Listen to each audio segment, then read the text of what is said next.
Bien, buenas noches. Hola, hoy nuestra última tutoría de esta asignatura Gestión de la Cadena de Suministros. Agradecerle a Rose, que está presente, a Hazel también, que ha estado presente. Y bueno, vamos a comenzar. Por favor, como les he manifestado en otras ocasiones, que esto no se vuelva un monólogo, que podamos interactuar y puedan preguntar y compartir. A ver, es importante en estas etapas de la asignatura la necesidad de que desarrollemos y le prestemos atención a las competencias blandas, el trabajar con el otro, el tener conversaciones para generar acción. ¿Cómo pido? ¿Cómo ofrezco? También, cuando algo no sucede según lo acordado, me quejo o reclamo. Y ese reclamo me da la posibilidad de generar un nuevo compromiso. Entonces, traigo algunas láminas que son importantes, ya las voy a presentar. Ya en este momento las deben de estar viendo sin mayor complicación. ¿Me puede, me pueden confirmar que las están viendo? Sí, Sí, señor. sí, gracias. Entonces, en ese sentido, a ver, la creación de la realidad, cada uno ve una realidad. Y es importante en los equipos de trabajo reconocer al otro como único, que si bien plantea una diferencia en función de un proyecto o de algo que estamos haciendo de manera colectiva, no significa que haya que desmeritarle, sino por el contrario, ¿cómo hacemos para involucrarle más en el desarrollo de lo que haya que llegar a ser? Entonces, en ese sentido, recordemos siempre la importancia de que la mente, de donde uno venga, ese filtro o esos anteojos con los que uno ve lo que sucede a nuestro alrededor. Y esos anteojos están muchas veces permeados por situaciones, entre otras, de dónde venimos, con quiénes nos relacionamos, cómo interpretamos cuando nos sucede algo, un quiebre, por ejemplo, en una cotidianidad. Ahora, hay que vivir el presente. Si bien el futuro es importante, pero ese futuro no puede hacernos presos de la hora, de lo que nos sucede hoy. Si estamos más en función de la nota, del trabajo, de cómo lo vamos a hacer en vez de irlo haciendo, nos genera mayor acción al resultado que queremos. Pero ¿qué es lo que pasa? Dejamos de lado algo que para mí es muy importante comentarlo. ¿Y qué es? La capacidad de aprender. Esa capacidad de aprender que en algunas ocasiones, y lo digo de esta manera, pasa desapercibida, porque caemos en una zona de confort.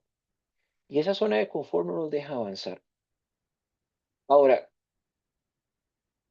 si queremos cambiar algo de nuestra mente o de nuestra realidad, necesitamos entender cómo está nuestro cuerpo, nuestra emoción, nuestro lenguaje y esa intuición. Y quiero profundizar en la emoción. No sé si les ha pasado de que cuando hay enojo, uno no puede avanzar ni para adelante ni para atrás. Me gustaría dejarles eh, esta orientación en el sentido de que la emoción es lo que nos posibilita la acción. Si nuestra emoción es negativa ante un evento, ante una conversación, en definitiva no vamos a poder lograr la conversación que queremos ni que la otra persona colabore o trabaje también o poder llegar a acuerdos. Entonces, muchos hablan de sobrecambiar una vida, ciertamente, pero esa emoción transforma mi energía y mis pensamientos hacia lo que quiero lograr. Si desde un inicio decimos, estoy decaído, vengo de caída, ya mi emoción es con una energía baja. Y recuerde que la mente, dependiendo de los anteojos que usted utilice para interpretar su realidad, es la que lo posibilita o le limita a alcanzar los resultados que espera en el corto, mediano y largo plazo. Entonces el cambio siempre va a requerir un sentido de coherencia entre los pensamientos y los sentimientos. Y yo le pregunto, ¿qué tipo de conversaciones tiene usted internamente? ¿Qué se dice a usted? ¿Son conversaciones donde su ser y su mentalidad pasan más a juicios e interpretaciones, a laceraciones de eventos que en muchas ocasiones puede ser que estén fuera de su control, pero por nuestra naturaleza humana deseamos controlar todo lo que nos pasa?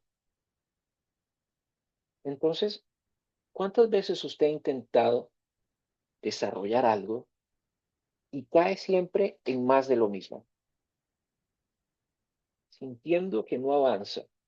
Más bien que es como los hámsters que dan vueltas en una rueda y no logran trascender. Me gustaría escucharte, Rose, por favor. Bueno, creo que sí debemos tener como una mentalidad positiva Ujú. ante las cosas. Y sí, tiene mucha razón en lo que dice. Es la manera en que uno lo interpreta y todas las personas pensamos diferente. Trato a veces de ser de lo más empática posible con las personas porque eh, si hay un grupo negativo, pues obviamente que sí va a afectar bastante y no se va a poder desarrollar, llevar a cabo ya sea un trabajo, ya sea en una empresa o en este caso era un proyecto, ¿verdad? Ajá, correcto. Sin embargo, a veces pienso, y supongo que usted también lo sabe, porque usted en algún momento fue estudiante, hay personas que por más que uno trate de tener una comunicación y que esa comunicación sea asertiva, cuesta, cuesta, porque ya sea por diversos motivos, o porque no responden, o porque yo trato de ser como lo más comunicativa posible y yo he dicho, por favor, si no se entiende algo, comuníquenlo al grupo para Claro. resolverlo. Al final, la nota es para las 3 o las 4, ¿verdad?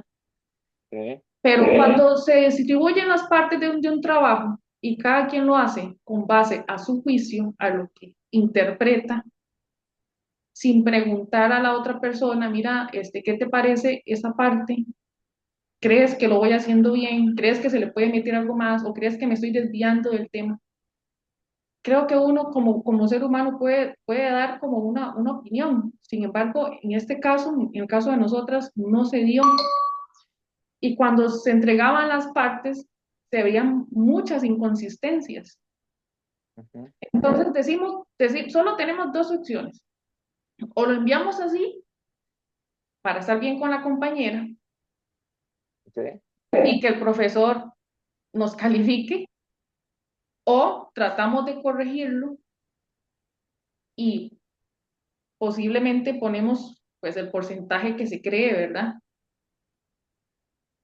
Creo que usted al inicio de este cuatrimestre, de esta asignatura, mencionó sobre el plagio, sobre no estar copiando en documentos, y fue como que fue bastante enfático en lo que usted quería.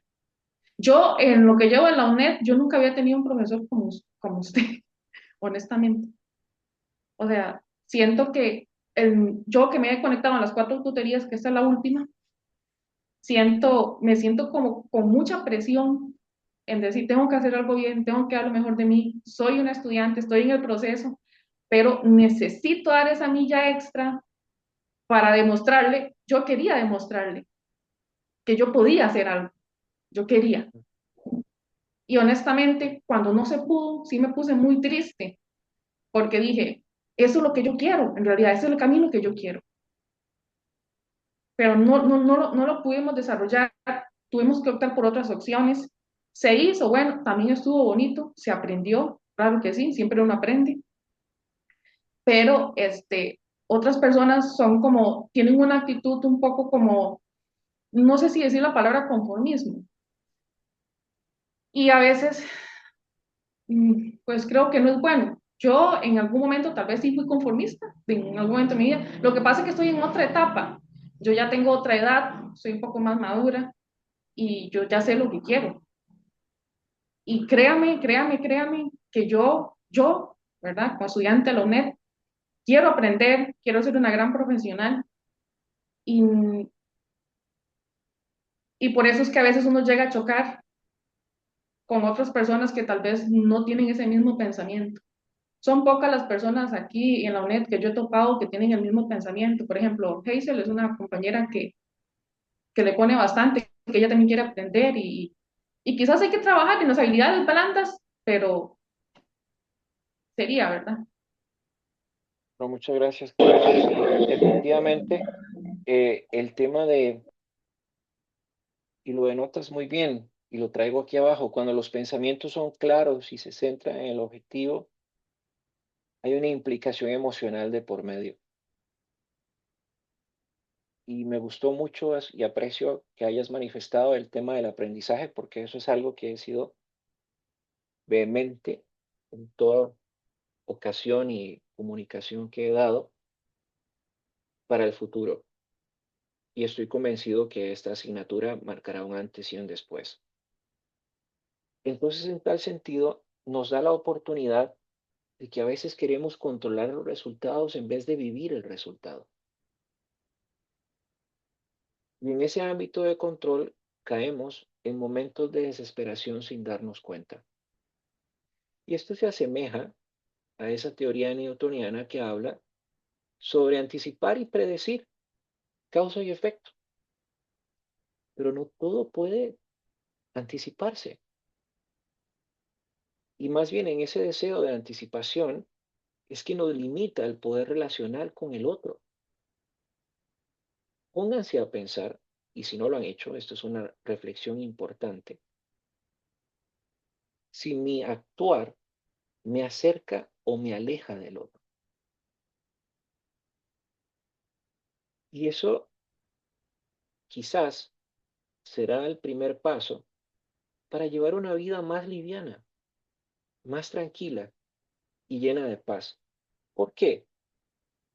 Porque para crear algo que es diferente de lo que siempre se ha hecho, hay que transformar la forma de pensar y sentir de uno mismo.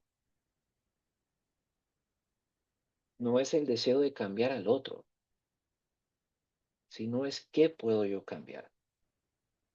Entonces, si se sigue insistiendo en pensar y sentir de acuerdo a las circunstancias de lo que me pasa hoy, tendrá más control sobre esa realidad. Si lo que pasa igual, es porque sus pensamientos y sus emociones son los mismos y quizás usted no se ha dado cuenta. Entonces, la vida no es un momento lineal, es un asunto de circunstancias. Pero si usted vive en el pasado, probablemente su vida se refleje en lamentos, en quejas, en tristezas. Si vive en el futuro, vivirá en la expectativa de algo que ni siquiera ha llegado ahí, donde lo único que tiene es lo que sucede hoy. Esto lo menciono ya en este cierre de las tutorías y estos espacios y estos encuentros, porque al final estas reflexiones es una invitación a una mejor relación con el otro, indistintamente dejando de lado las diferencias, sino más bien buscando lo que nos pueda acercar. Deseo detenerme y aprovechar la tutoría para dar algunas consideraciones al proyecto. máxime que estamos a la vuelta de la esquina del mismo. Vamos a ver. Se habla sobre una descripción y justificación de las mejoras realizadas en la cadena de suministro. Imagine por un momento que en una empresa se detectan cuellos de botella y pérdidas de eficiencia, por ejemplo, en operaciones logísticas asociadas a las áreas de recepción de mercancías, almacenamiento, preparación de pedidos, por ejemplo, y despacho final. Entonces, uno pensaría que dentro de estas actividades se podría encontrar la recepción, el almacenamiento en racks verticales, por ejemplo, que hemos hablado mucho sobre espacios verticales, eso fue algo de conversación y de construcción en la tutoría anterior. La preparación del pedido, que en inglés se le conoce como el picking, por si lo buscan y así les aparece. La verificación y el embalaje y el despacho. Entonces, si hablamos de mejoras propuestas, uno intuiría que debe haber un rediseño en cómo están las estanterías y las zonas de tránsito en el almacén para reducir los desplazamientos internos. De igual forma, uno podría pensar en implementación de un sistema de preparación de pedidos por zonas y no tener que transitar por todo el almacén o lugar de almacenamiento, lo cual recuerden que entre mayor manipulación hay más riesgo de daño, pero si tenemos menor manipulación, el producto podrá salir sin problemas y debidamente embalado. También otra de las cosas que uno podría pensar es la integración de códigos QR, por ejemplo. Esto para mejorar el control de la calidad. O inclusive también se me viene la optimización del horario de la recepción. Y aquí buscando evitar tiempos muertos cuando hay acumulación de pedidos, por ejemplo. Si hablamos de los resultados cuantitativos esperados, y esto es importante enfatizarlo, cuantitativo significa número, no lo que yo creo, lo que yo pienso, lo que yo espero, no, número debidamente fundamentado. Entonces, si hablamos de una reducción del recorrido en el proceso de preparación del pedido, partiendo de una distancia hipotética de 480 metros diarios normales de recorrido, y se quiere generar una disminución de al menos un 42%. Eso equivale a 280 metros diarios de recorrido.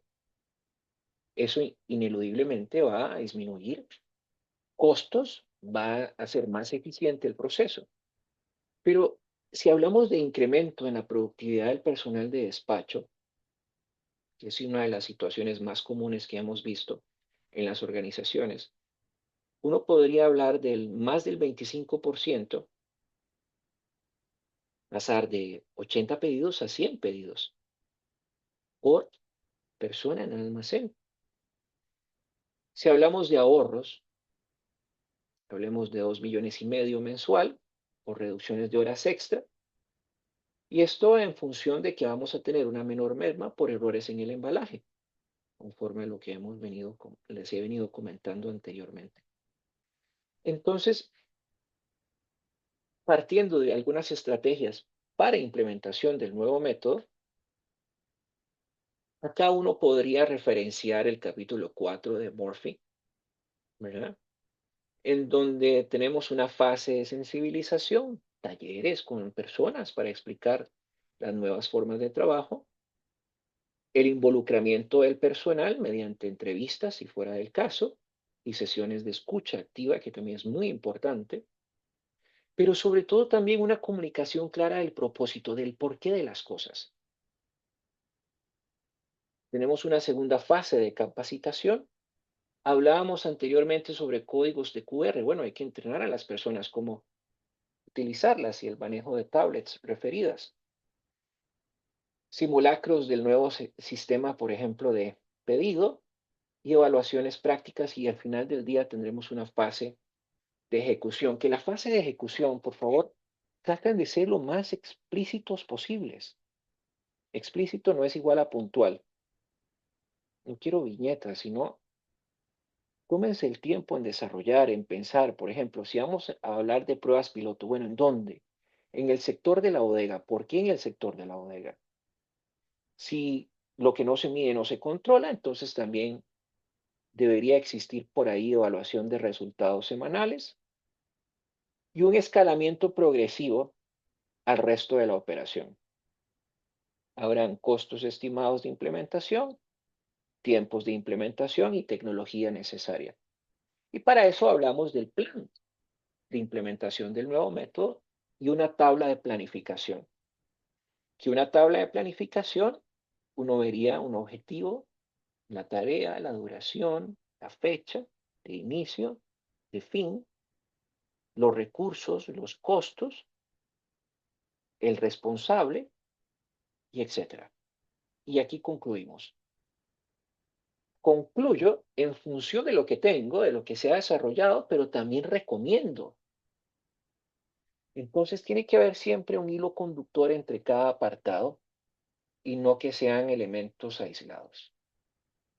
No sé si a este punto hay alguna duda. Rose. No, no, este, creo que se entiende bastante bien. Es hablando de la parte A del proyecto, digamos, del primer punto. Yo estoy hablando ya del proyecto B, porque recuerde que la parte A es prácticamente, Sí, el punto A del proyecto B.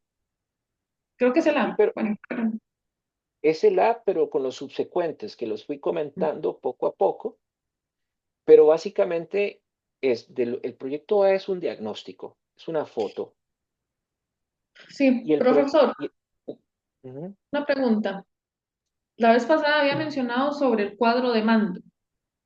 sí, El cuadro de mando se implementaba en la parte B. A mí me quedó esa duda puedo implementarlo en la parte B en la y parte B. lo tomaré como válido. Ujú. Gracias. Siempre y cuando usted haya definido en la parte A de que el proyecto necesita mejoras.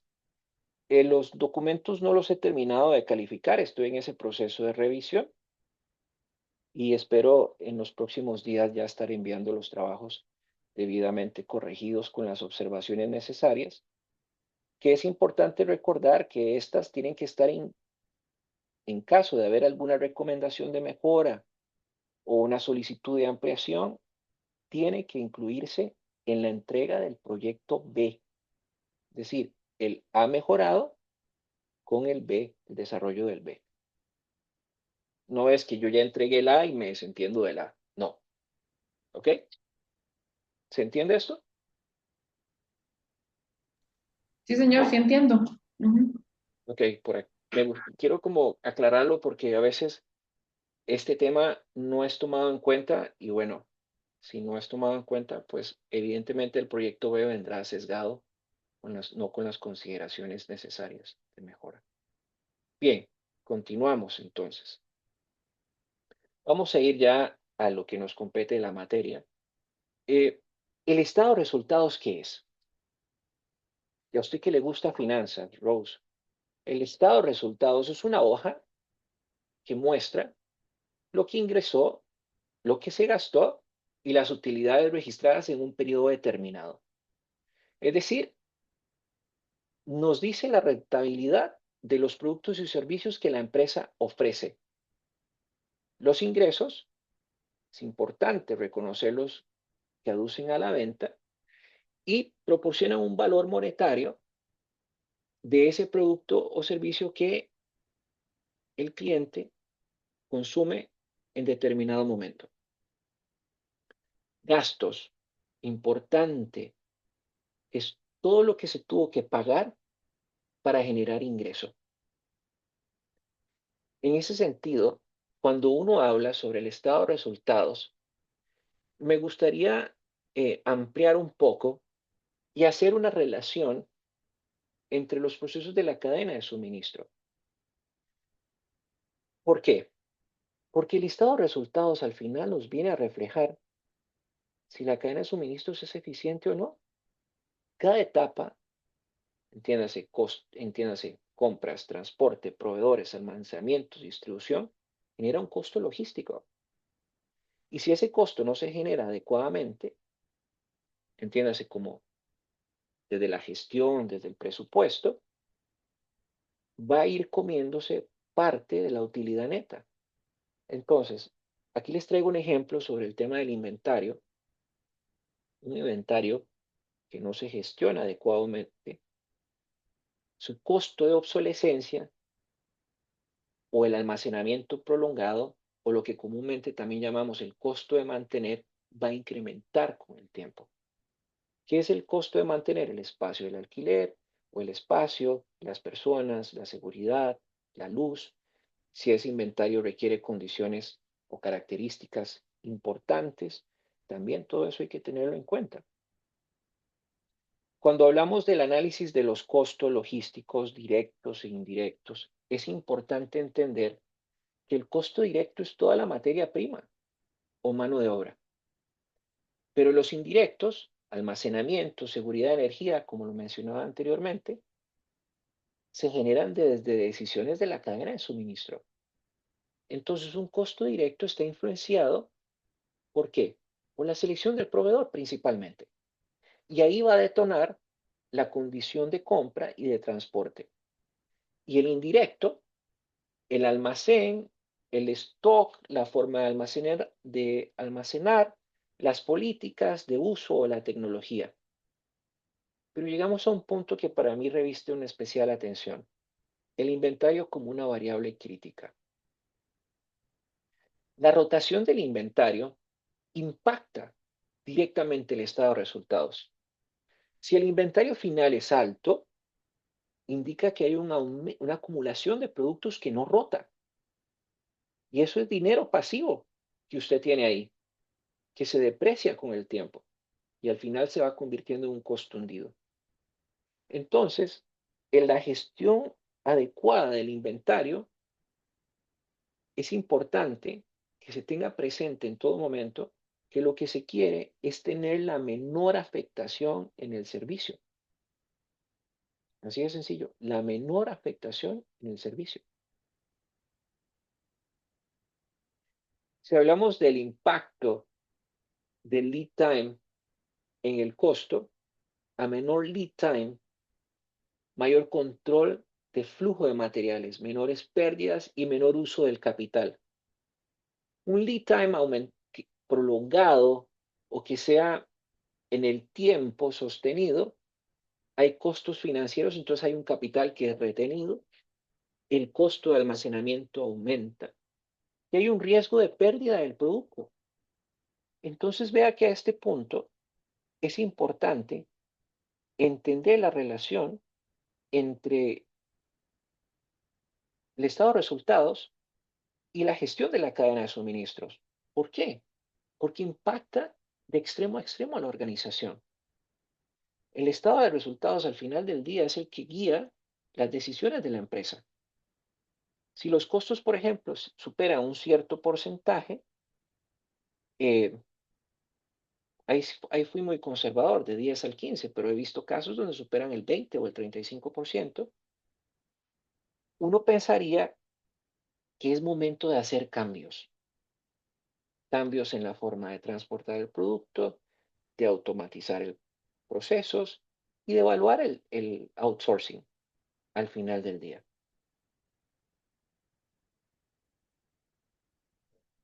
La hoja de balance es algo que es muy importante también entender. La hoja de balance refleja los activos, los pasivos y el capital que tiene una empresa. Los activos, todo lo que se tenga. Y hay en dos momentos determinados que se le llaman de formas temporales. El activo circulante es lo que se convierte fácilmente en efectivo. Por lo general son activos que tienen una vida útil de más de un año. Pero también tenemos los pasivos, las obligaciones financieras, la deuda, por ejemplo. Hay un pasivo circulante que por lo general está en función de pagarse en menos de un año. Pero también tenemos deuda o pasivo a largo plazo, que esas pueden ser 2, 3, 4 o 5 años. La hoja balance en la cadena de suministro, ¿cómo lo entendemos? El inventario es la pieza clave. Y esto es algo que me gustaría que usted le preste especial atención en la empresa. ¿Por qué? Porque en la cadena de suministros, el inventario es uno de los activos circulantes más importantes. El inventario, y si quiero hacer una distinción, es diferente al almacén. El inventario es un activo, lo que hay dentro del almacén con valor económico. El almacén es pura infraestructura física y que también tiene parte de los activos fijos o reconocidos como de largo plazo también. Entonces, en el balance general, el inventario aparece como un activo circulante. ¿Por qué? Porque lo ideal es que rote en menos de un año. Y también representa a productos terminados, materias primas o productos en proceso. Inventario alto.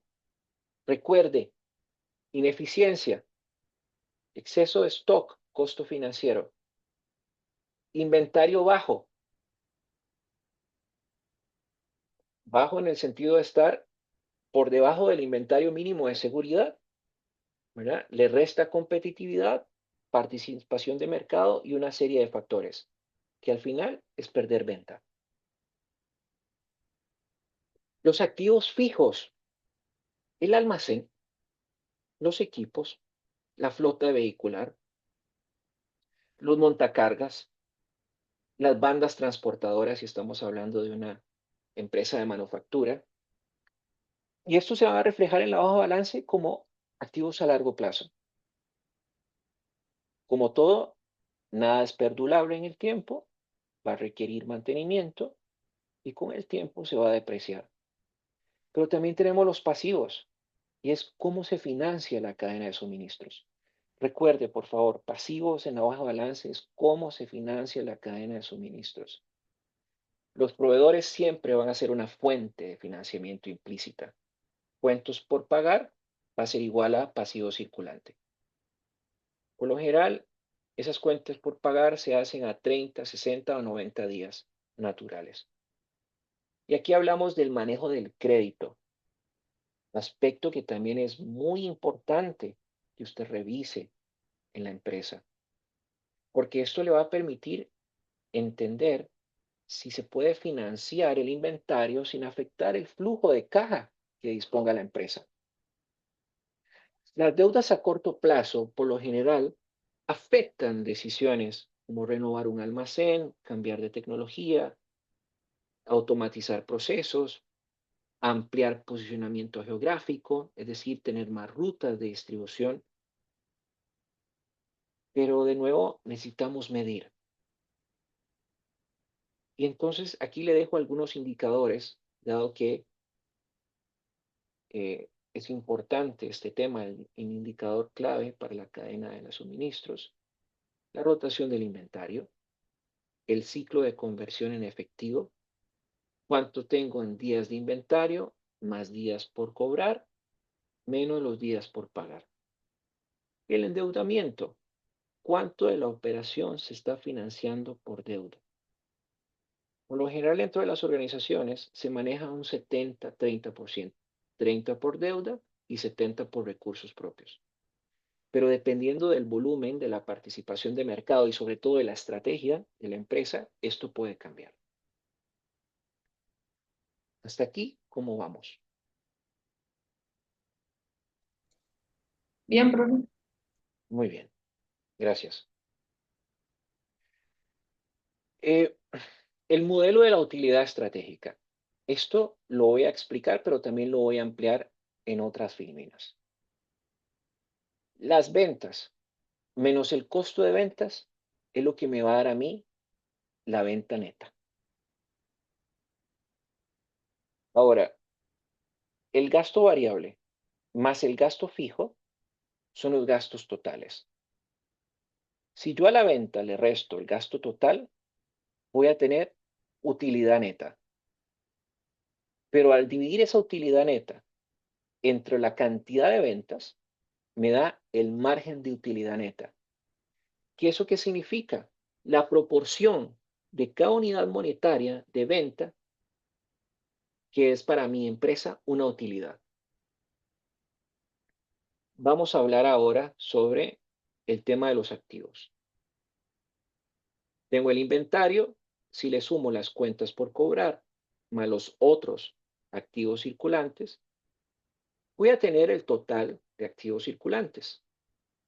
Si a eso le sumo los activos fijos, voy a tener el activo total.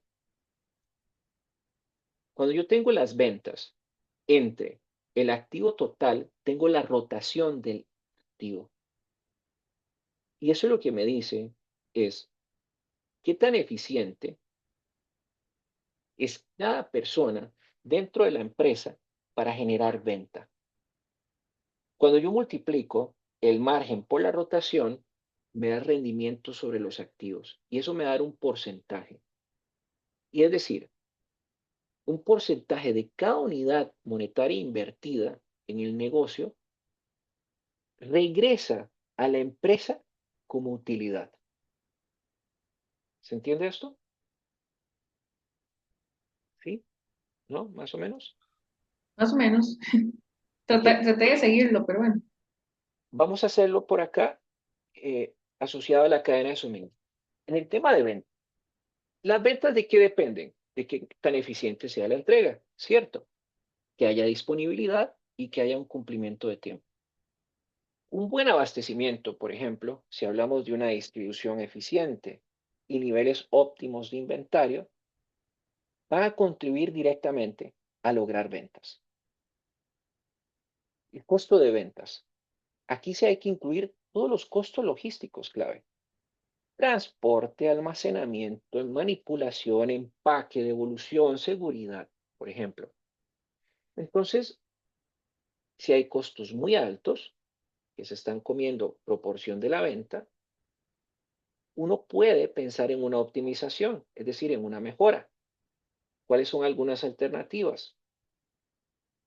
Mejorar la ruta de distribución, hacer una gestión del inventario más eficiente y tener economías de escala con otros proveedores. Si hablamos también de los gastos fijos y los gastos variables por lo general van a variar según el volumen de las operaciones. Energía, combustible, empaques, distribución, embalaje. Pero hay gastos fijos que nunca van a cambiar, que es lo que va a estar fijo siempre. El salario, alquiler, ¿qué más puede ser fijo? La depreciación de los vehículos. Entonces, las decisiones en una cadena de suministros siempre tienen que buscar disminuir el gasto en función de la eficiencia. Tengo que ser más eficiente con menos y que esto se aproveche al máximo. Por ejemplo, si hablamos de la tecnología, no puede ser que si tenemos bandas transportadoras sean utilizadas únicamente una hora al día, por ejemplo, como lo encontramos como un hallazgo en una empresa. La utilidad neta que representa es el resultado de una cadena de suministros bien gestionada. Y como lo he hablado hasta este punto, lo que se busca es que las mejores prácticas reduzcan gastos innecesarios y mejoren el margen.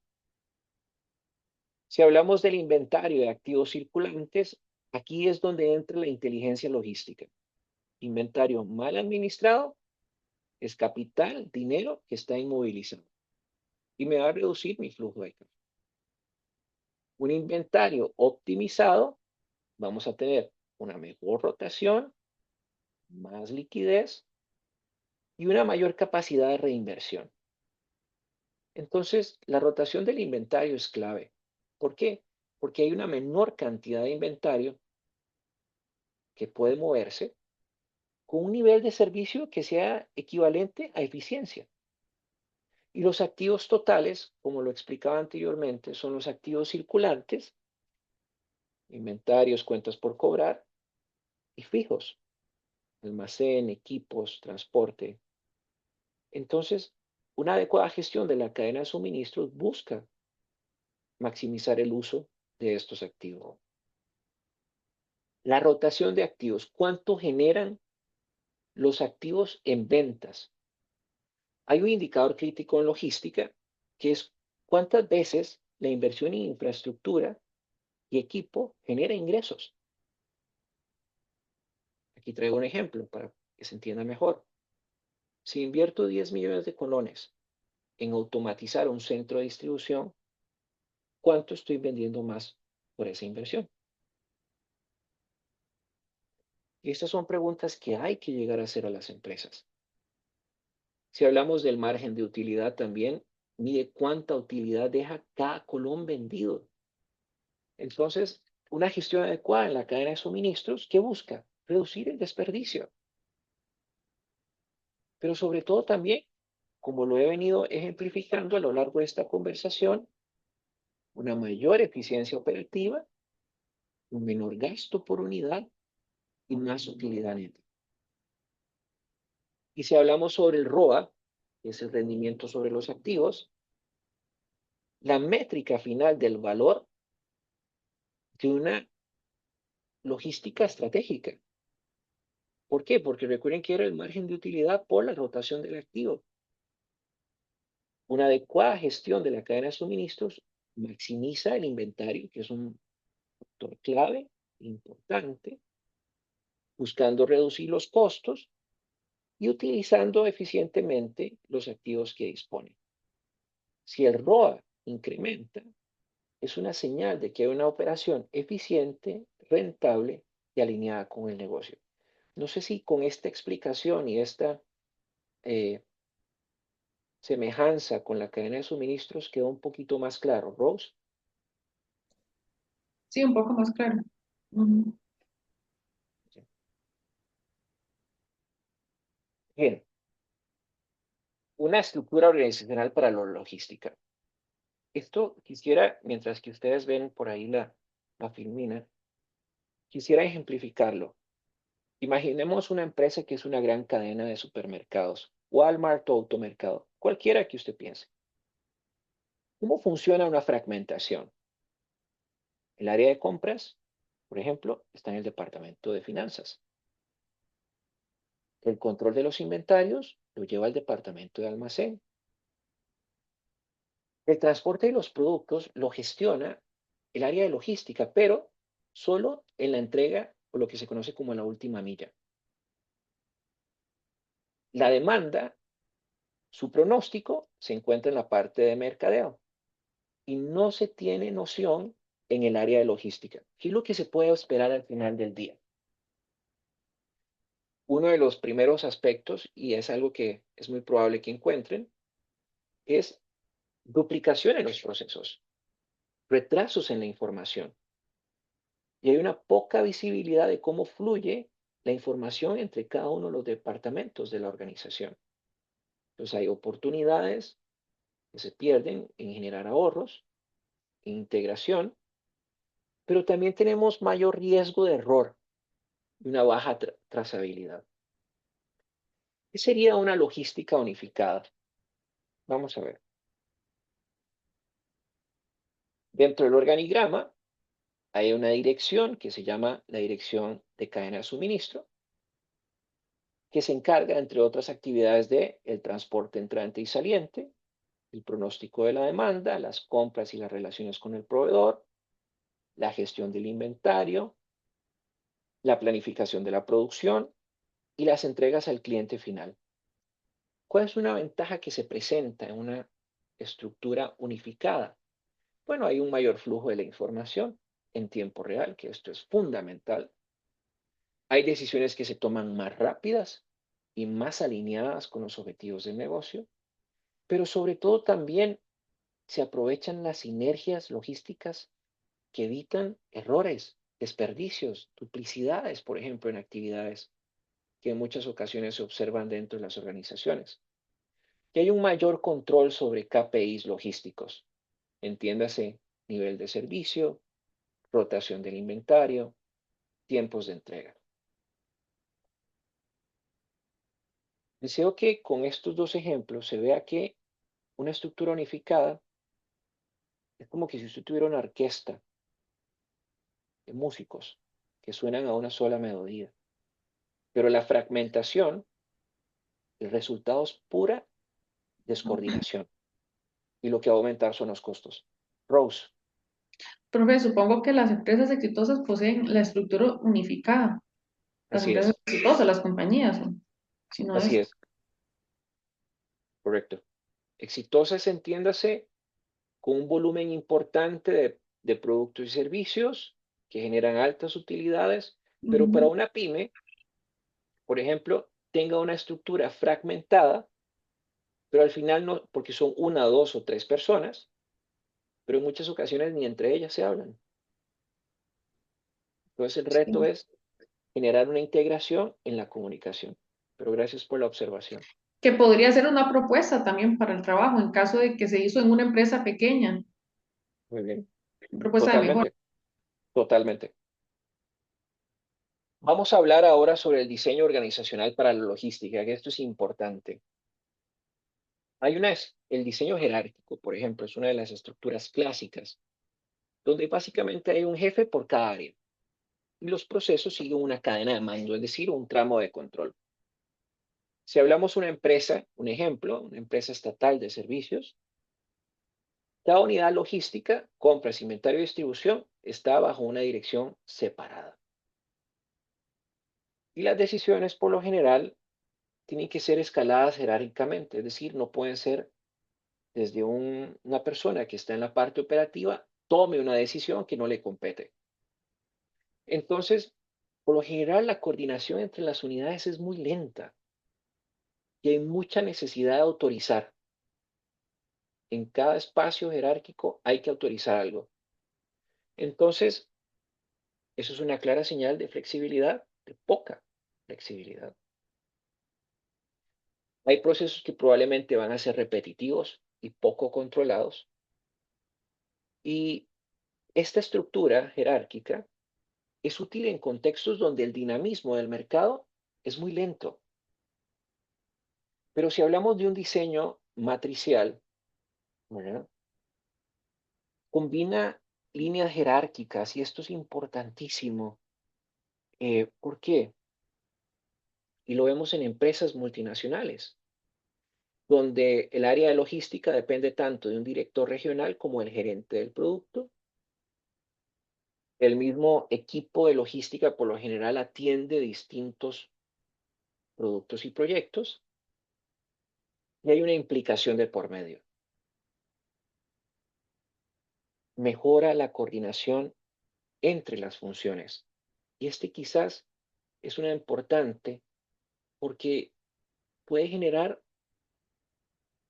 conflictos de autoridad, pero a lo interno se adapta más rápido.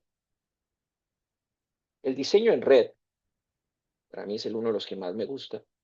¿Por qué? Porque es una estructura flexible, descentralizada, orientada a procesos, personas y clientes. Hablemos de una plataforma de comercio, donde hay sistemas integrados, hay una interacción directa con el cliente, con el proveedor inclusive y con aliados estratégicos. Pero sobre todo también observamos que en cada punto, llámese almacén, punto de entrega, proveedor, hay una conexión digital. Entonces la comunicación fluye más rápidamente y las decisiones se toman sobre todo en tiempo real. ¿Cuál es la implicación logística de por medio? En términos de tanto logísticos como de la integralidad de la cadena de suministros. Hay una alta capacidad de respuesta ante cambios del mercado. Facilita la personalización y la logística bajo demanda y es ideal para entornos altamente dinámicos y competitivos.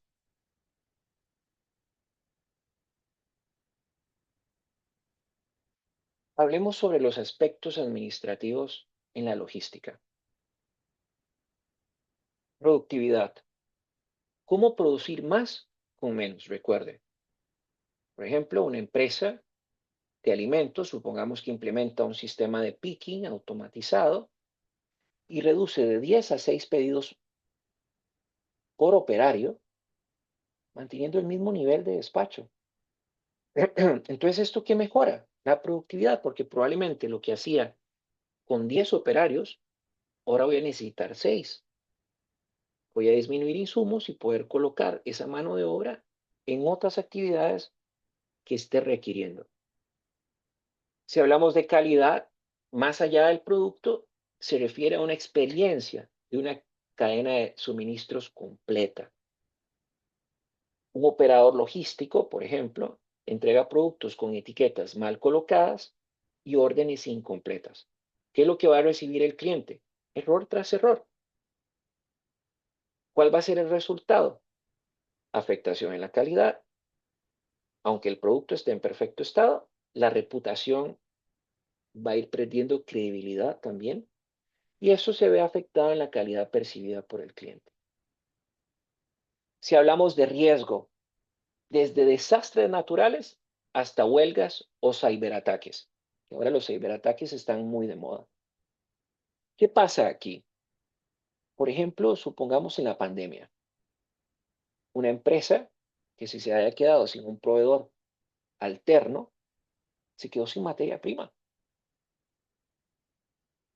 Entonces, en las cadenas de suministros es vital la gestión de riesgos, que incluya la posibilidad de generar escenarios alternativos, mapeo de proveedores, planes de contingencia. Si hablamos de sustentabilidad, no solo es entregar rápido, es también hacerlo con un sentido de responsabilidad social, ambiental y económica. Una empresa que ahora está muy de moda, cambia las flotas vehiculares por vehículos eléctricos y se rediseñan las rutas para una reducción de las emisiones. ¿Querías decir algo? Sí, profe, cuando dice mapeo de proveedores, significa, bueno, lo entiendo como que tengan otras opciones, o sea, como otros proveedores que puedan Exact- suplir en caso Exactamente, de... correcto. Cuando hablamos también de complejidad, más productos, más canales, más ubicaciones, en muchas ocasiones se torna difícil de coordinar. Entonces, una empresa que vende online y en tiendas físicas probablemente va a utilizar operadores logísticos con muchos centros de distribución. Entonces, ahí se va a necesitar una integración precisa de cada nodo en la cadena de suministros, porque si no hay tecnología y visibilidad, la posibilidad de tener error y sobrecosto aumenta. Entonces aquí es por eso es importante hablar de sistemas como el ERP, que permiten tener una trazabilidad de extremo a extremo para la entrega del producto. Entonces la gestión logística, o perdón, la gestión de la cadena de suministros ya no es una simple actividad operativa. Es importante que ustedes lleven el mensaje a las empresas que es una actividad estratégica en la cual involucra productividad, calidad, riesgo y sostenibilidad, pero sobre todo complejidad, que son los ejes de decisión para competir en mercados que cada vez más cambian a la velocidad de la luz, casi imperceptiblemente. Sus necesidades hoy no son las mismas de mañana o las de hace un minuto. Probablemente la tecnología, usted sin darse cuenta, ya la suplió. Y entonces esto me lleva a retomar la importancia estratégica de la ubicación de las instalaciones. Si hablamos de las consideraciones de costo, ¿qué es esto? Ubicar mal una instalación puede aumentar los gastos operativos durante años de una empresa. Una empresa, cualquiera que sea, que instale un centro de distribución en una zona con altos costos de alquiler, lejos de las rutas principales, ¿qué cree que va a tener como resultado? Altos costos de transporte, combustible, tiempo, dificultad para atraer a personas que vayan a trabajar, y hay un incremento en costos eventualmente, se puede materializar y es un riesgo de entregas fallidas o retrasos. Si hablamos de expectativas de servicio al cliente, ¿qué es esto? Hay que ubicarse cerca del cliente final. Hay que ubicarse cerca de él. Eh, Amazon tiene, por ejemplo, centros logísticos en zonas estratégicas, en el gran área metropolitana, para lograr entregas en menos de 24, 48 o el tiempo pactado. ¿Qué sucede? El cliente recibe su producto rápido, la empresa reduce costos, se mejora la satisfacción, la recompra y sobre todo la lealtad y bien la confianza. Si hablamos de la ubicación del cliente o los mercados de suministro, hay que tener en cuenta lo siguiente. Acercarse al origen o al destino de los productos mejora notoriamente la eficiencia total de la cadena de suministros. Se reducen daños por transporte, se mejora la calidad del producto, se acortan los tiempos de entrega. Entonces, al final esta lámina que nos debe dejar, que la ubicación no es solo una cuestión de mapa, es una decisión que impacta los costos, la rapidez, el mercado, el servicio. Y entonces, si se elige bien, usted ya está construyendo una ventaja competitiva para la empresa. ¿Cuáles son los factores que influyen en la ubicación de la instalación? Los recursos naturales, por ejemplo. Es vital que la empresa dependa directamente de insumos naturales o condiciones geográficas. Por ejemplo, una embotelladora ubica su planta cerca de una fuente de agua pura, por lo general zonas montañosas, de Cartago. Queremos ponerle ya también una provincia, que es un caso, para minimizar costos de transporte del recurso y asegurar la calidad del mismo.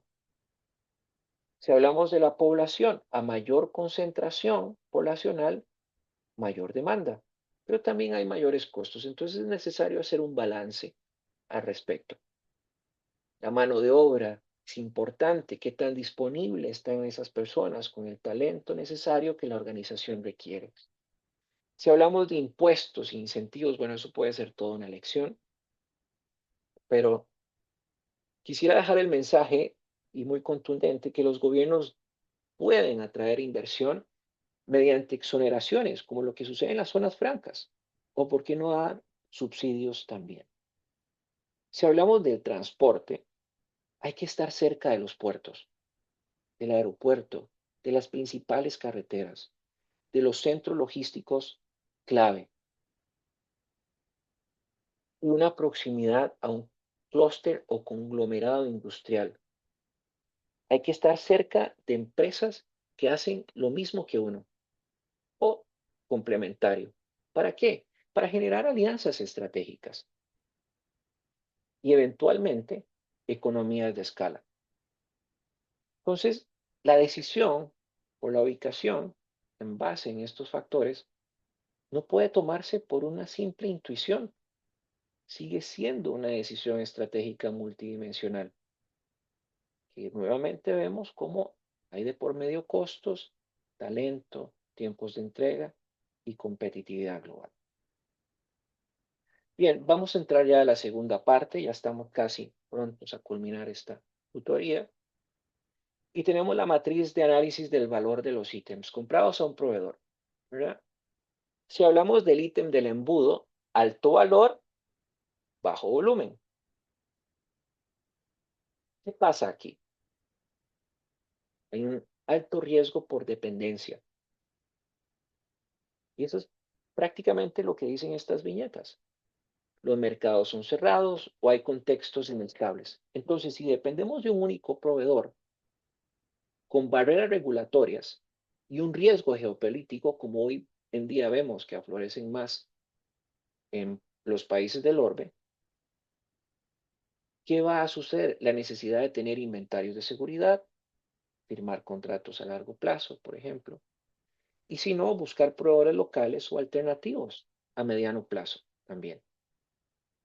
Si hablamos del ítem estratégico, alto valor, alto volumen, son ítems que sostienen la operación y son difíciles de sustituir. En otras palabras, hay que tener una relación cercana con quien me lo vende. Hay que tener una estrategia de desarrollo conjunto, procesos de co-creación y sobre todo evaluar una integración vertical. En otras palabras, ir pensando en la posibilidad de producirlo internamente. Tenemos un punto 3, que es un ítem no crítico, bajo valor, bajo riesgo. Y aquí lo que tenemos son insumos de bajo costo, fáciles de sustituir, pero tenemos muchos proveedores. Por ejemplo, papelería, eh, artículos de oficina, artículos de limpieza.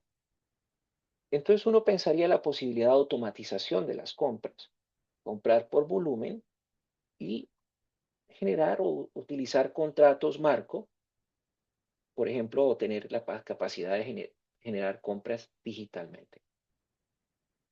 Ítems que se pueden mejorar, bajo riesgo, pero en un alto volumen. Se compran con frecuencia, hay muchos proveedores, pero al final del día nos representa un costo importante. ¿Qué hacemos? Negociar. Negociar precios. Estandarizar las especificaciones en la búsqueda de productos sustitutos y evaluar el rediseño para reducir el uso o el costo. ¿Por qué es útil esta matriz? Al final del día nos prioriza dónde enfocar los recursos.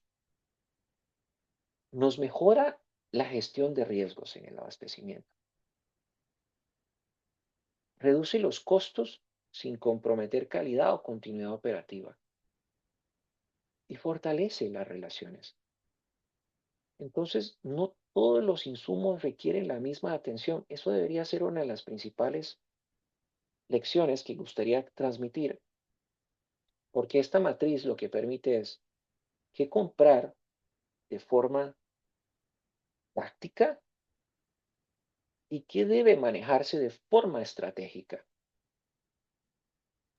Y esto para garantizar el suministro en todo momento. Rose. Profe, bueno, una pregunta. Ujú. Uno va, digamos, a los supermercados, por ejemplo, Walmart, si compramos con automercado, en los precios se ve la diferencia, pero en eso que dijo de comprar en alto volumen, la diferencia de precios en esos supermercados grandes se debe a que compran en alto volumen y por ende se asigna, supongo que le hacen como un precio, cuando se No, compra alto volumen, le hacen mayor precio a una cadena, por menor. ejemplo. Y no, Ah, usted está diciendo en la posición de proveedor. ajá. O sea, por ejemplo, a veces hay un mismo producto, es diferente el precio en otro lugar. Entonces, ¿a qué se debe eso? A que se compra en alto volumen y por eso O hay le una, hacen... ajá, o hay una existencia de un proveedor único y hay una dependencia. Pero por eso usted va, por ejemplo, a un supermercado y ahora hay productos sustitutos Ajá, que parecen tener la misma calidad, pero menor precio. ujú. Buscan sacar del mercado a esos proveedores que tienen una mayor participación de mercado. Al final, todo obedece a un proceso de oferta y demanda. Si lo que usted ofrece es de una alta calidad percibida, probablemente las personas tendrán alguno que otro camino. Comprar, no comprar, o postergar la compra o buscar un producto sustituto. Pero si no lo encuentran con la misma calidad y con las mismas especificaciones que el proveedor dominante tiene, tendrán que ir al final del día a comprar a ese proveedor al precio que sea necesario. Y ese puede ser muy alto. Cito un caso, cuando fue la pandemia no había alcohol en gel, después hubo por productos sustitutos y los precios eran exorbitantes. Y la Es que cantidad de productos no era tanta. Ajá. yo he notado productos iguales a diferente precio en diferentes comercios. Sí, Eso sí. ciertamente. Pero eso sucede también porque dependiendo de dónde esté ubicado el producto, a quién se le esté vendiendo. Eh, no quisiera mencionar nombres explícitos por un tema de comercio y competencia, pero es un claro ejemplo de lo que pasa. Entonces acá es donde viene la importancia de fijarse en la calidad del producto y las especificaciones del mismo y hacer una comparación. Muy pocas personas la hacen y simple y sencillamente compran por lo que les entra por sus ojos, por su vista.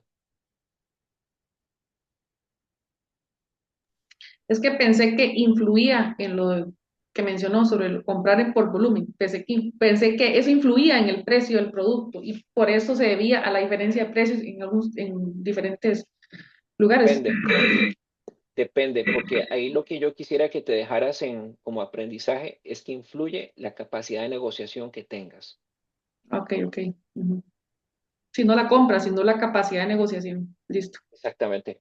No el precio, porque al final el precio va a ser muy variable, pero si tienes una capacidad de negociación muy alta, el precio lo puedes manejar con el estándar que vos puedas pagar, por ejemplo, como empresa que recibe la materia prima.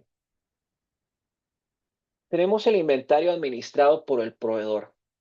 En inglés el Vendor Managed Inventory, que es el VMI. Entonces, en un modelo donde el proveedor se encarga de gestionar el inventario, ¿qué pasa? Eh, por ejemplo, hay un beneficio para el cliente, porque yo como empresa no tengo que calcular pedidos. Hay un beneficio para el proveedor porque puede planificar mejor su producción y evitar quiebres de stock, que es lo que comúnmente pasa. Pero si nos vamos al sector industrial, en una planta, que es el cliente, trabaja con justo a tiempo. Un proveedor de tornillos, por ejemplo, va a gestionar el stock mínimo requerido y entrega justo cuando se necesiten. Pero ¿qué pasa si la planificación de la producción se hizo mal? Pero si se hizo bien, hay una mayor flexibilidad, hay un menor costo por mantener inventarios. Pero hay desventajas, por ejemplo, para el proveedor, se asume el costo del inventario en sitio, que puede ser propio del cliente. Hay altas dependencias de proveedores. Por lo general se requieren sistemas tecnológicos muy costosos y se puede llegar a perder el control sobre los niveles de los tiempos de reposición. Entonces, ¿cuál es una consideración clave para aplicar el método del VMI? Bueno, primero, generar confianza. ¿Entre quién? Proveedor y cliente. Es importante. Sistemas tecnológicos compartidos. Y una definición clara, oíme bien, de políticas de inventario mínimo y máximo. ¿Cuál es el inventario máximo se va a tener capacidad, pero sobre todo el mínimo? Y tener una revisión periódica del desempeño en conjunto. Entonces, este modelo transforma de alguna forma u otra la relación entre proveedor y cliente en una alianza estratégica, que esa alianza estratégica se ve parametrizada con estos elementos que estamos hablando. No se trata de entregar el producto, sino de compartir información, anticiparse a la demanda y construir una cadena de suministro inteligente, pero sobre todo debidamente conectada.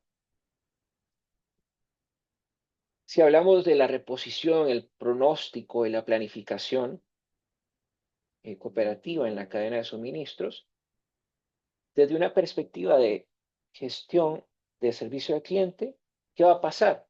Aumento en nivel de satisfacción. En supermercados, por ejemplo, cuando el proveedor de productos frescos tiene acceso en tiempo real al inventario, los cambia, sin que el cliente final, es decir, el supermercado, note que hay faltante. Hay una gestión de la demanda, hay más fluidez de la información, previsibilidad, una planificación compartida, Por lo general hay pedidos más estables y son predecibles, reducción de pronósticos erróneos, también que uno puede observar, y hay un menor desperdicio. Si hablamos de la atención al pedido, permite cargas más pequeñas, menos frecuentes, pero más eficientes. Y esto nos permite hacer más con menos.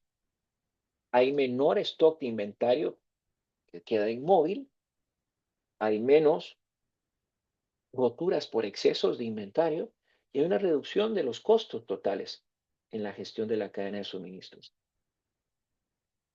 Si hablamos de la gestión del flujo de la manufactura, eh, permite prácticas como ensamblar según la orden. Eh, Voy a dar un ejemplo de esto para explicarlo mejor.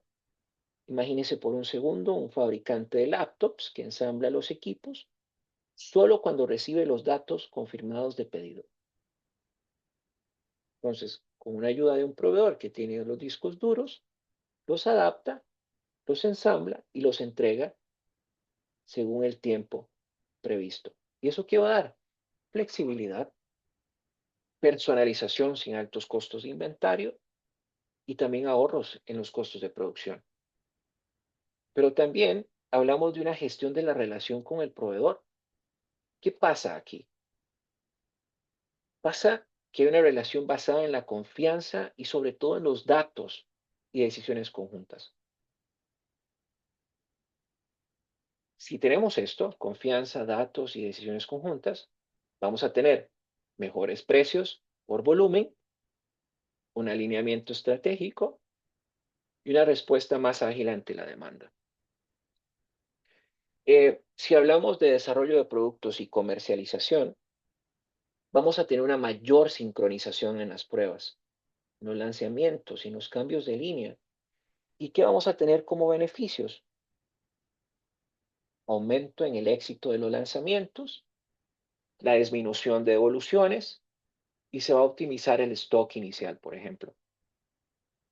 Y la gestión de los retornos eh, no aplica, pero se puede generar en la logística inversa. Pero al final no es el foco principal de esta conversación.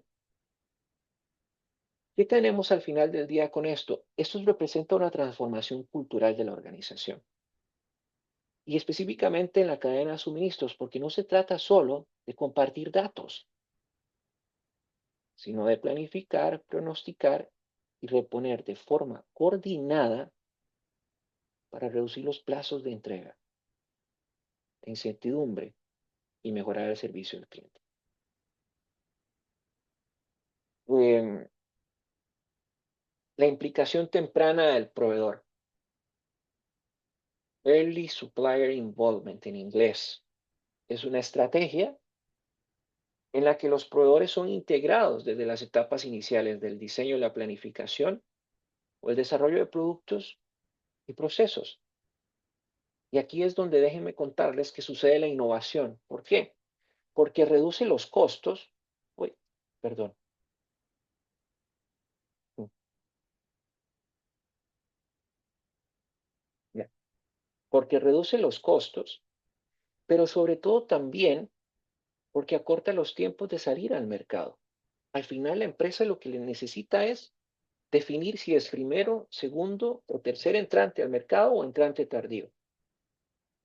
Eh, y da espacios a procesos de innovación colaborativa. Por ejemplo, en una industria de dispositivos médicos, donde el mercado es altamente competitivo y sobre todo regulado, la empresa requiere que su proveedor de componentes participen desde una etapa inicial del diseño. ¿Por qué? Porque hay una normativa internacional que tiene que cumplirse. Si hablamos de las reglas sociales e industriales, quisiera que se lleve como son todas aquellas condiciones culturales, legales y sectoriales. La cultura nacional, por ejemplo. ¿Se valora la colaboración o se prioriza el control? Sistema legal, uno podría pensar, ¿existen contratos flexibles y seguros? ¿Son contratos basados, por ejemplo, en tecnología blockchain? Eh, y si hablamos de opciones de elección, básicamente, esta es la decisión estratégica sobre cómo gestionar al proveedor. Si va a haber una integración vertical, es decir, producir internamente, generar inversiones conjuntas y o tener prácticas colaborativas para el ingreso al mercado según corresponda. Entonces aquí esto no depende únicamente de quien uno quiera o proponerle colaborar. Debe existir un entorno competitivo, reglas claras, pero sobre todo una voluntad estratégica para convertir al proveedor en socios del proceso. Y cuando esto ocurre, y así lo hemos visto y lo he visto en las organizaciones, la cadena de suministros se transforma en un ecosistema de innovación compartida. Y bien,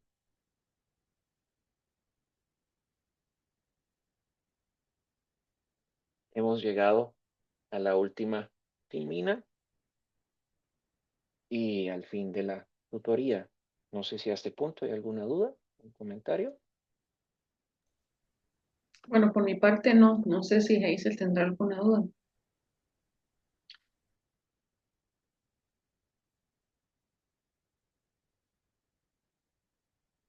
Yo me ha comentado que iba en el autobús para su casa, no sé si habrá llegado, pero bueno, aquí puso todo bien. Bueno, entonces a este tenor y a este punto, darle las gracias por estar en estas tutorías, por sacar su ratito para conversar. Espero que hoy haya sido de mucho provecho. Me tomé el espacio de ampliar la entrega del proyecto en su parte B, que es importante, ¿verdad? Para que puedan tener mayores elementos para culminar con éxito esta etapa de formación. ¿De acuerdo? Y Sí, por muchas favor, gracias, profe. Muchas alguna gracias. duda, alguna consulta, mucho gusto. Sí, dígame, por favor. Este, las empresas, bueno, las empresas tienen un digitador. Ajá.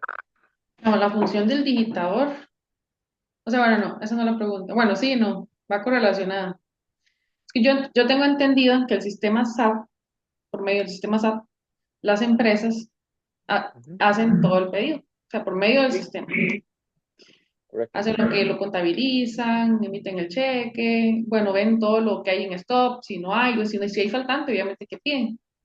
correcto. Bueno, si una empresa tuviese, o sea, hace sus pedidos por medio de ese sistema SAP, digamos, ¿qué función tiene un digitador? El digitador es el que ingresa esa información con la cual el sistema SAP se encarga de pasarlo a los diferentes departamentos involucrados en el proceso y gestionar lo correspondiente. Si el digitador por A, B o situación digita mal, Ujú. ¿verdad? Todo lo demás va a estar mal. Ajá, entiendo. En el sistema, si el digitador se encarga de alimentar el sistema, Así es, y el sistema tiene ya, digamos, por ejemplo, productos de la empresa Dos Pinos, un ejemplo, tiene todos los productos. En caso de que,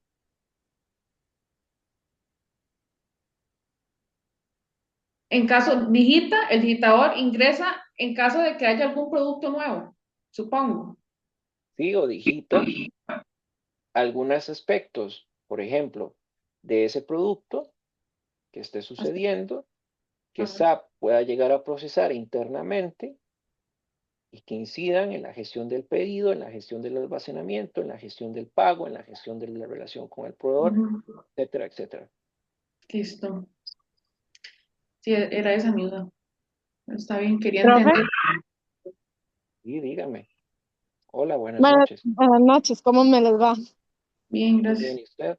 Mejor dicho. Es que bueno, Rosa le hacía la pregunta porque, permítame, es que estoy aquí en la orilla de la calle porque me bajé ahorita del bus. Este, Rosa le hacía una pregunta porque es que yo le comentaba que el señor del supermercado me decía que ellos tenían a la hora de la recepción de los pedidos una persona digitadora y una persona, digamos, un bodeguero. Entonces, Ajá. en el momento que digamos que el proveedor, no sé, llamémosle camión de la Dos Pinos, llega y baja, no sé, leche, ¿verdad? Entonces, la persona de la bodega, ya, la persona de la bodega, baja las cosas y como que le va diciendo el digitador, viene tanto y tanto y tanto, y lo que me dijo el señor era que ellos alimentaban el sistema. Entonces Rosa me decía, pero no entiendo de qué forma, si se supone que ya y el pedido se manda y ya todo está a nivel de sistema, ¿verdad? Entonces, Exactamente. Puede ser que ajá, digite entonces, el ajá, ingreso, puede ser que digite el ingreso del pedido para corroborar de lo que se pidió esté ingresando de manera correcta. Por ajá, ejemplo, ¿qué pasa si el pedido que se ingresa le faltan 10 unidades? ujú, Entonces significa que en la próxima ruta del camión de la Dos Pinos se tienen que pedir 10 unidades adicionales o por lo general los ujú, camiones manejan algún tipo de inventario que pueden adicionar o que pueden agregar para completar la orden. Pero eso varía mucho dependiendo de la ruta, el lugar. eh, Hay una serie de condiciones ahí. Sí. ajá. Sí, es que Rosa me pregunta y le digo yo, ya, y así fue hasta donde yo entendí que el señor me dijo como que esa persona era la única encargada de alimentar todo el sistema, pero le dije, mejor no, preguntémosle al profe para que ni usted se quede con la duda ni vayamos a meter ahí la pata, como se dice, ¿verdad? A la hora ya y de desarrollar alguna parte del trabajo, ¿verdad? Ok, ahí es importante que ustedes, por favor, tengan la capacidad de haber mapeado qué significa todo ese sistema, o qué involucra ese sistema y cuáles áreas son las que tocan según los procesos de la cadena de suministro que hemos visto en las tutorías anteriores, ¿verdad? Y que Ujú, ustedes puedan ujú, identificar cómo está esa cadena de suministro constituida y sobre eso hacer las mejoras propuestas conforme los conversábamos el día de hoy. Ujú. Sí, sí, sí, Ok, como tener un mayor, saber más. Bueno, esperemos que el Señor nos suministre la información completa, porque a veces no la suministran así muy completa, ¿verdad? Solo como que lo mencionan, pero no. Esperemos que lo detallen un poquito más. Vamos a ver qué pasa. Bueno, ajá. muchas gracias por todo, profe. Se le agradece por tomarse el tiempo, hacer las filminas, por tratar de no hacerlo de leído, por mostrarnos ejemplos. Dino, me despido. Espero no volverlo a ver en esta asignatura, ¿verdad? En esta asignatura. gracias, gracias. De manera positiva, ¿verdad? De decir que cumplimos Sí, con todo y pasamos de forma súper excelente. Yo sí. sé que así va a ser, espero que así sea. Bueno, entonces, el que Dios lo acompañe y muchas gracias por todo. Hasta luego. Bueno, Buenas Profe, noches. ustedes también. profe, Sí, sí, yo no sé si usted me podrá regalar unos segundos fuera de cámara. claro que sí, voy a parar la grabación y Ok. conversamos. Bueno, buenas noches para todos y quedo a la orden como siempre. Gracias.